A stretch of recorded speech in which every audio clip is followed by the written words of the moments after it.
kotudore kod gigo matimore e Kenya ka kendo ne ratiro mag oganda kaachiel kod chike mamoko ma LSK ochung'ne pacho kae. Erokamano. Telo mokadho mar Faith, ing'eni telo ka telo luwore gi gik mantie e ndalono, luongo ni season. King'iyo higni mar prochiko gachiel, ne nitie clamor for multi-party Zoom. LSK ne obedo involved kabisa. Paul Muite gini. Mane gima ne timore sechego. Ka Faith Odhiambo gini nodonjo, tiyudo ka Gen Z en mano nitie sechego. To ne gitimo matek ahinya, kendo ne gitelo ne LSK ka girito ratiro mar oganda, jogo mani mako, jogo mana lal, ne giwuoyo ahinya, LSK ne ni everywhere.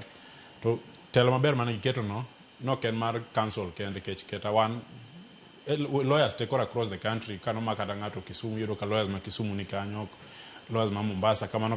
Koro en Faith gini notelo maber, nikech ratiro mar oganda mane bedo abused at that time. Yeah.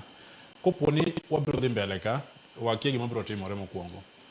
Elections mabiro ni, onyabedo ni kendo gik manotimore 2024, 2025 mag rocho ratiro mag oganda, inyal nuogi. Konuogi to nyaka LSK come to the fore mondo gitete wananchi. Koro biro luwore gima timore. But sani gima dhi mbele, nadwa wacho ni influence mar government miwacho cha, en gima osetimore ga chien kama nitie LSK president, mano nyiso Moi, mano diere kane hayati Moi pod nitie. Nodwaro ni LSK mondo bed part of KANU. Koro inyalo yudo jok makamago, ok ginya koso ga e piny. To gin joma bet tinde gin senior council winjo. Koro mago gik mosetimore. Koro influence gini go niga kanyo.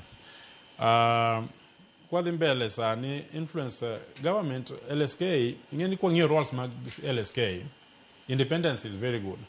But the first function mar LSK is to help government. Adama na some mondo owinje direct mondo wabedo gi nuances about